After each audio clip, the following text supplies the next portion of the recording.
నమస్తే తెలుగు న్యూస్కి స్వాగతం. ఆంధ్రప్రదేశ్లో కల్తీ మద్య వ్యవహారం నడుస్తున్న వేళ మిథున్ రెడ్డి బాంబు పేల్చాడు. ఈ కల్తీ మద్యం వ్యవహారం మొత్తం మీద సిబిఐ దర్యాప్తు కోరుతూ కేంద్ర హోంమంత్రి అమిత్ షాకు లేఖ రాశాడు మిథున్ రెడ్డి. ఈ లేఖ ఇటు వైసీపీలో గుబులు పుట్టిస్తుంది, దాంతోపాటు అసలు టీడీపీకి గుబులు పుట్టించాల్సిన అవసరం ఉందా లేదా? ఎందుకంటే ప్రత్యక్షంగా టీడీపీ ఇన్ఛార్జ్ అక్కడ ఉన్నాడు కాబట్టి దీంతో లింకులు బయటపడితే ఎక్కడి వరకు వెళుతుంది? అది టీడీపీలో వెళుతుందా లేదా వైసీపీ కోవర్ట్ అని అంటున్నారు కాబట్టి వైసీపీలో వెళుతుందా? సిబిఐ దర్యాప్తు చేస్తే ఏం తేలుతుంది? తెలుగుదేశం పార్టీ పార్లమెంటరీ పార్టీ అధ్యక్షుడైన శ్రీకృష్ణదేవరాయలు హోంమంత్రి అమిత్ షాకి కంప్లైంట్ చేస్తే గతంలో జరిగిన లిక్కర్ స్కామ్ మీద వైసీపీ పార్లమెంటరీ పార్టీ నాయకుడైన మిథున్ రెడ్డి అరెస్ట్ అయ్యాడు.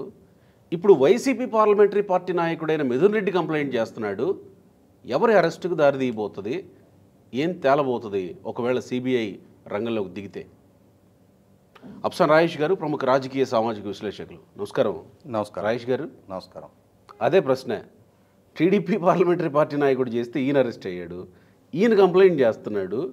ఏం తేలబోతుంది ఇప్పుడు ఈ కల్తీ మద్యం వ్యవహారంలో? నిజంగానే మీరు అది చెప్పినట్టు ఆ రోజున 2019-24 మధ్యకాలంలో జరిగిన మద్యం అక్రమాలు అవినీతి మీద లావు శ్రీకృష్ణదేవరాయలు గారు పార్లమెంటు వేదికగా కేంద్ర ప్రభుత్వం దృష్టికి తీసుకురావటం, అలా తీసుకొచ్చిన నేపథ్యంలో కేంద్ర హోంశాఖ మంత్రి గారు స్వయంగా లావు కృష్ణదేవరాయలు గారిని పిలిపించుకొని మీరు ప్రస్తావించిన అంశం తాలూకు వివరాలు ఇవ్వండి అని చెప్పటం, అలా వారిచ్చిన వివరాల నేపథ్యంలోనే ఎన్ఫోర్స్మెంట్ డైరెక్టరేట్ కూడా ఇన్వాల్వ్ అవ్వటం మనకందరికీ తెలిసిన వాస్తవమే.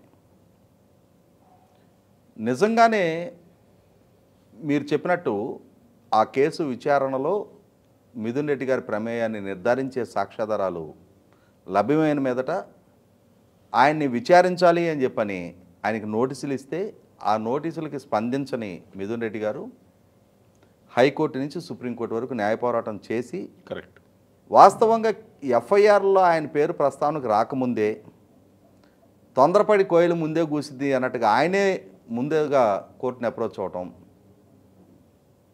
ఇంకా ఎఫ్ఐఆర్లో మేము ఆయన పేరే ప్రస్తావన చేయలేదు, ఈయన ఎందుకు బెయిల్కి వస్తున్నాడు అని చెప్పని సిట్టు ఆక్షేపణ వ్యక్తం చేసిన తర్వాత హైకోర్టులో ఆయనకి బెయిల్ దక్కకపోవటం, దాని మీద ఆయన సుప్రీంకోర్టుని అప్రోచ్ అవటం, సుప్రీంకోర్టులో ఆయనకు కొంత రక్షణ దొరకటం, అంతిమంగా సుప్రీంకోర్టులో కూడా జరిగిన న్యాయ పోరాట నేపథ్యంలో ఆయన విచారణకి సరెండర్ అయి తీరాల్సిన కంపల్షన్ క్రియేట్ అవటం, ఇవన్నీ మనం చూసాం. ఇది 2019-24 మధ్యకాలంలో జరిగిన మద్యం అవినీతి భాగోతానికి సంబంధించిన కేసు. అవును.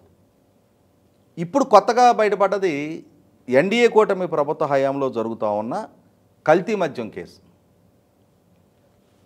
ఈ కల్తీ మద్యం కేసుని కల్తీ మద్యం అనాలా, నకిలీ మద్యం అనాలా? దీన్ని నకిలీ మద్యం. నకిలీ మద్యం, కల్తీ మద్యం కాదు. కల్తీ మద్యం అయితే ఈ పాటికి మనకి జంగారెడ్డిగూడెం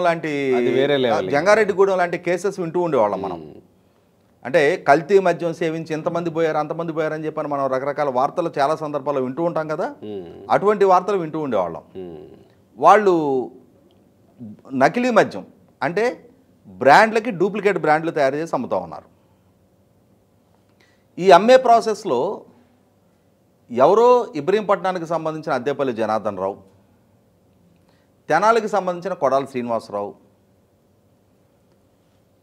అలాగే తంబళపల్లికి సంబంధించిన తెలుగుదేశం పార్టీ అభ్యర్థిగా పోటీ చేసిన జయచంద్రారెడ్డి, కట్టా సురేంద్ర నాయుడు, కట్టా రాజు, వీళ్ళందరూ కలగలిసి తంబళ్ళపల్లిని షెల్టర్ జోన్గా చేసుకొని ఇక్కడి నుంచి అక్కడికి వెళ్ళి అక్కడెందుకు ఈ నకిలీ మద్యం యూనిట్ పెట్టగలిగారు? ఇప్పుడు దాసరిపల్లి జయచంద్రారెడ్డి ప్రస్తుతం తెలుగుదేశం పార్టీ ఇన్ఛార్జ్ అయితే అయి ఉండొచ్చు, తెలుగుదేశం ప్రభుత్వం పరిపాలనలో ఉంటే ఉండవచ్చు. కానీ అక్కడ వీళ్ళ రాజకీయ ప్రత్యర్థి YCP party MLA Dwarakanath Reddy ఉన్నాడు. ఒక పల్లెటూరులో ఒక అనీవెన్ మూమెంట్. ఇప్పుడు మనందరం గ్రామీణ ప్రాంతాల నుంచి వచ్చిన వాళ్ళమే. బస్సు దిగి ఎవరింటికైనా చుట్టం వెళ్తున్నాడు అంటే నా అరుగుల మీద కూర్చున్న వాళ్ళు ఈ దిగినాళ్ళు ఎవరు, ఏ ఇంటికి వెళ్తున్నారు, ఏంటి, వాళ్ళు ఎంతసేపు ఉంటున్నారు, ఈ నారాలు ఆగుతూ ఉంటారు. తెలిసిపోద్ది. ఈ నారాలు ఆగుతూ ఉంటారు. ఎవరింటికి వస్తున్నారు మీరని అడుగుతారు డైరెక్ట్గా. అవును.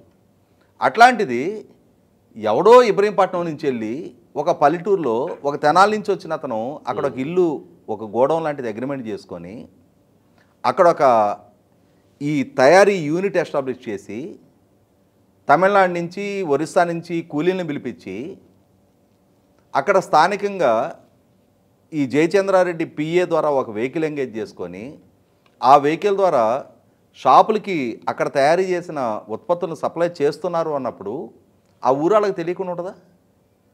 అసలు ఊరాళ్ళకి తెలియకుండా ఇంత పెద్ద కార్యకలాపాలు పల్లెటూళ్ళలో నిర్వహించడం సాధ్యమేనా? కాబట్టి ఖచ్చితంగా ఆ గ్రామస్తుల నాలెడ్జ్లోనే ఇది జరిగి ఉంటుంది. మరి ఆ గ్రామంలో ఉన్న వాళ్ళందరూ ఈ జయచంద్రారెడ్డి అనుచరులేనా? అక్కడ స్థానిక శాసనసభ్యుడు వైసీపీకి సంబంధించిన ద్వారకానాథ్ రెడ్డి, ఆ పక్క నియోజకవర్గ శాసనసభ్యుడు ఈ ద్వారకానాథ్ రెడ్డి అన్న రామచంద్రారెడ్డి, అక్కడ స్థానిక ఎంపీ ఇప్పుడు సిబిఐ విచారణ డిమాండ్ చేస్తున్న మిథున్ రెడ్డి. మరి వాళ్ళ నియోజకవర్గ పరిధిలో వాళ్ళ రాజకీయ ప్రత్యర్థి ఈ విధమైన కార్యకలాపాల నిర్వహణ చేస్తున్నాడు అన్నా కూడా వీళ్ళ దృష్టికి రాకుండానే ఉందా? వచ్చినా వీళ్ళెందుకు కాముగా ఊరుకున్నారు? మరి వాళ్ళ రాజకీయ ప్రత్యర్థితో వీళ్ళు కుమ్ముకోబట్టి, ఎందుకంటే సహజంగా ఏం జరగాలి, వీళ్ళ రాజకీయ ప్రత్యర్థి ఒక పక్క తీసుకెళ్ళి స్థానిక ఎంపీని, వాళ్ళ కుటుంబ సభ్యుడిని, వాళ్ళ కొడుకుని తీసుకెళ్ళి జైల్లో పెట్టారు గత ప్రభుత్వ హయాంలో జరిగిన అక్రమాల మీద. ఈ ప్రభుత్వంలో ఇంత నకిలీ భాగవతం నడుస్తూ ఉంటే స్థానిక శాసనసభ్యుడు నా అన్న కొడుకుని తీసుకెళ్ళి జైల్లో పెడతారా? పెట్టి నా నియోజకవర్గంలో నా ప్రత్యర్థి ఈ విధంగా చేస్తున్నాడా, ఎట్లా చేస్తారో చూస్తా అని చెప్పని డిపార్ట్మెంట్ దృష్టికి తేవాలి కదా. డిపార్ట్మెంట్ వెళ్ళి రైడ్ చేసి పట్టుకుంది తప్ప స్థానిక శాసనసభ్యుడి నుంచి ఎందుకు ఉప్పందించలా? అందించలేదు అని అంటే అక్కడ దొంగలు కలిసి ఊళ్ళు పంచుకున్నట్టుగానే ఈ Telugu Desam incharge, YCP MLA, YCP MP, ఆ వైసీపీ ఎంపీ వాళ్ళ నాన్న, వీళ్ళందరూ కలగలిసి ఈ వాటాలు పంచుకోవడంలో భాగస్వాములు అయితే తప్ప ఎందుకు అక్కడ యాక్టివిటీ సాఫీగా జరగగలిగింది? మరి ఇప్పుడు సిబిఐ విచారణ ఇతను కోరినట్టుగా సిబిఐ విచారణకు ఆదేశిస్తే సామాన్యంలో మీకు నాకే ఇన్ని డౌట్లు వస్తూ ఉన్నాయి, సిబిఐకి రావా? సిబిఐ అడగదా రేపటి రోజున ఎవరెవరి కాల్ రికార్డులు ఏంటి? ఆ కట్టరాజు డైరీలో ఆల్రెడీ ఎవరెవరికి ఏం పేమెంట్లు ముట్టినాయో ఇప్పటికే సమాచారం వచ్చిందంట. ఎవరెవరికి ఏ పేమెంట్లు రాజు ద్వారా, అంటే ఈ యూనిట్ నిర్వహణ ద్వారా మనం వింటూ ఉన్నాం. ఇసుక పాటల్లో వైసీపీ హయాంలో కూడా వైసీపీ ఎమ్మెల్యేకి ఇంత రూపాయి వస్తే అక్కడ ప్రశ్నించకుండా ఉంచడానికి ప్రతిపక్ష పార్టీలు కూడా పావలా ఇచ్చేవాళ్ళంట. అంటే ఎవరు శుద్ధపోసలు లేరు. ఎవరి గురించో విన్నా, ఒక సీనియర్ లీడర్ గురించి ఇటీవల కాలంలో. అదే అంటున్నా, ఆయన అడిగినా అడగకపోయినా ఆయనకి పంపిస్తూ ఉండేవాడంట ప్రతిపక్షంలో. నేను 2011వ సంవత్సరంలో సకల జన సభ నడుస్తూ ఉంది తెలంగాణలో. బాన్స్వాడకి తెలుగుదేశం ఎమ్మెల్యేగా ఉన్న పోచారం శ్రీనివాసరెడ్డి గారు తెలుగుదేశం నుంచి రాజీనామా చేసి మళ్ళీ టీఆర్ఎస్ నుంచి ఉప ఎన్నికల్లో పోటీ చేస్తూ ఉన్నారు. ఆ టైంలో బాన్స్వాడ దగ్గర దామరంచ అనే గ్రామం దగ్గర ఒక 2 నెలలు టీపీ అని చెప్పని టెంపరీ పర్మిట్, ఒక ఇసుక క్వారీ నిర్వహణ బాధ్యతలు నేను చూశాను. ఓకే.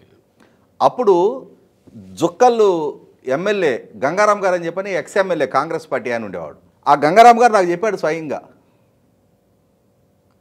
నేను పని చేసుకున్నా మా ఎమ్మెల్యేకి వాటా పంపించాల్సిందే, నేను ఎమ్మెల్యే అయితే మా ఇతను పని చేసుకుంటున్నా నా వాటా నాకు రావాల్సిందే అని చెప్పని, ఆ అండర్స్టాండింగ్ మా మధ్య ఉంటుంది అని చెప్పాడు ఆయన స్వయంగా. పేర్లు కూడా రివీల్ చేస్తున్నాను నేను. మరి ఇప్పుడు ఆయన ఉన్నాడో లేదో నాకు తెలియదు, కానీ 2011 నాటి మాట నేను చెప్తుంది. అప్పటికే పెద్ద 5 సార్లు కాంగ్రెస్లో ఎమ్మెల్యేకి చేస్తున్నాడు ఆయన. ఇప్పుడు అలాంటి పరిస్థితి ఉంటే సిబిఐ రంగంలోకి దిగితే మరి అసలు గుట్టు అదే అంటున్నా. ఇప్పుడు పెద్దిరెడ్డి మిథున్ రెడ్డి మరి పొరపాటున రాంగ్ బటన్ మీద చేపెట్టాడేమో అని అనుకుంటున్నాను నేను, సిబిఐ విచారణ కోరుకోవడం ద్వారా. సిబిఐ విచారణ కోరుకుంటే డెఫినెట్గా అక్కడ నీ చిన్నాన్న భాగోతం, మీ నాయన భాగోతం, స్థానిక ఎంపీగా నీ భాగోతాలు కూడా బయటకు వస్తాయి. ఆల్రెడీ ఈ మద్యం వ్యవహారాల్లోనే మొన్నటిదాకా 71 రోజులు జైల్లో ఉండి బయటకు వచ్చావు. ఇప్పుడు మళ్ళీ ఏరి కోరి ఈ ఆత్మహత్యా సదృశ్యమైన డిమాండ్ చేస్తూ ఉన్నావు. అయితే నాకు ఇక్కడ ఒక డౌట్ ఏంటి అంటే, ఇప్పుడు ఆంధ్రప్రదేశ్ రాష్ట్ర సిట్ విచారణ చూస్తూ ఉన్నాం. పొట్టలో పేగులు కూడా బయటికి లాగినట్టుగా ఎక్కడెక్కడ సమాచారాన్ని, ఊహించని సమాచారాన్ని కూడా మొత్తం వెలికి తీసి ఒక్కొక్కటి గుట్టుకు మొత్తాన్ని న్యాయస్థానం దృష్టికి తీసుకెళ్తా ఉన్నారు. ఇప్పుడు ఈ నకిలీ మద్యం వ్యవహారం కూడా చాలా వేగంగా ఒకసారి వార్త అంటూ బయటకు వచ్చిన తర్వాత వేగంగా స్పందిస్తూ ఉన్నారు. పదుల సంఖ్యలో అరెస్టులు జరుగుతూ ఉన్నాయి. ఇటువంటి సందర్భంలో ఒకవేళ సిట్టు చేసినంత సమర్థంగా ఈ విచారణ కూడా జరిగితే, లేదు ఈ విచారణ కూడా అదే సిట్టుకి ఎక్కడ అప్పచెప్తారో, అప్పచెప్పిన పక్షంలో ఈ లోగుట్టు పెరుమాళ్ళకి ఎరుక అని చెప్పని, ఈ లోగుట్లు మొత్తం వాళ్ళు ఎక్కడ వెలికి తీస్తారోనని చెప్పని ఈ సిబిఐ పేరిట కాలక్షేపం చేస్తే, సిబిఐ ఎటు జగన్మోహన్ రెడ్డి గారి కేసు 12 సంవత్సరాల 18 రోజులుగా ఆయన బెయిల్ మీద ఉండగలుగుతూ ఉన్నాడు. వివేకానంద రెడ్డి గారి కేసు 6 సంవత్సరాల 7 నెలలుగా అది కూడా కోల్డ్ స్టోరేజ్లో పెట్టబడి ఉంది. ఇది కూడా సిబిఐకి అప్పచెప్తే మనం ముసలాళ్ళం అయ్యిందాకా ఈ కేసు ఎట్లాగే ప్రొలాంగ్ అవుద్దులే అని చెప్పని ఒక ఆశతో ఏదైనా సిబిఐ కోసం డిమాండ్ చేస్తున్నాడేమో. ఒకవేళ రాష్ట్ర ప్రభుత్వ పరిధిలో కనుక విచారణ జరిగితే, వేగంగా విచారణ జరిగి, సమర్థంగా విచారణ జరిగి, వాస్తవాలు వెలికి తీయబడితే, ఈ లోగుట్టు మొత్తం వెలికి తీయబడితే, మొన్న ఈ మధ్య ఇప్పటి వరకు జయచంద్రారెడ్డి మీద చేస్తున్న ఆరోపణలు, తెలుగుదేశం పార్టీకి అంటించడానికి చేస్తున్న ప్రయత్నాలు రేపు రోజున అవి ఎక్కడ బూమరాంగ్ అయ్యి తమ తలుపు తరతయ్యేనని ఒక ఇన్సెక్యూరిటీ తోటి ఇవాళ విచారణని దృష్టి మళ్లించడం కోసం సిబిఐ ప్రతిపాదన తెస్తున్నాడేమని చెప్పని నేను అనుకుంటున్నా. రైట్.